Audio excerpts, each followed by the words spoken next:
And then let's talk a moment about pork, ham, bacon, pepperoni. These are some of the things that the Scripture tells us we should not eat. The ushers have already locked the doors. And of course, this has to do with anything that comes from a pig, a hog, a swine. And I know some of you love pork chops. You love ham and cheese sandwiches. I grew up on all that. I love bacon. But for our health's sake, we have to be willing to make some changes. God knows what's best for us.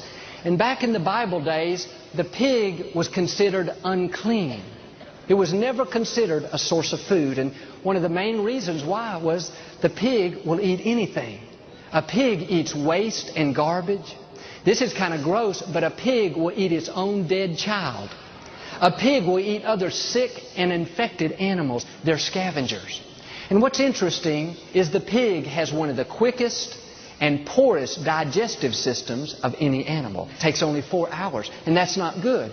Because the digestive system is so quick and so poor, many times the toxins from the food are not properly eliminated, and they are stored in the pig's fat.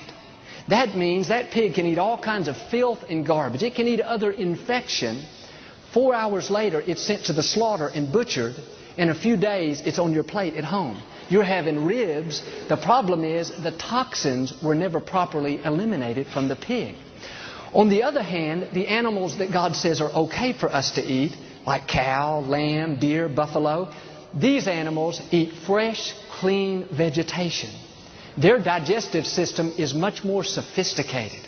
In fact, a cow basically has 3 stomachs. And that fresh, clean vegetation is processed through a digestive system that takes 24 hours. Think about it. 24 hours versus 4 hours.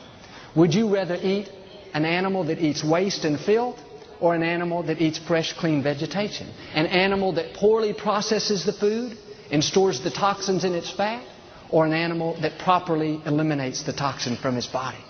I don't know about you, but I don't want to take a chance of putting that kind of junk in my body.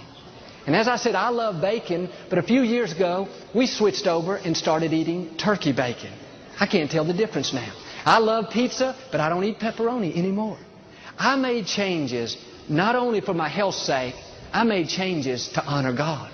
And I believe that if I'll do what I can to take care of myself, God will do what I can. Something else the Bible tells us we should stay away from is any kind of shellfish. Shrimp, crabs, clams, oysters, lobsters. Again, would y'all quit being so rebellious today? I'm ruining all y'all's lunch. These are animals that are scavengers. Do you know they live at the bottom of the water and they eat waste? They eat the excrement of other animals. And I love fried shrimp, but when I think about what that shrimp eats for dinner, it's just not that appetizing anymore. We should be eating more fresh fish, fresh salmon. Grilled fish is some of the best things for us. At our home, we tend to eat a lot of chicken.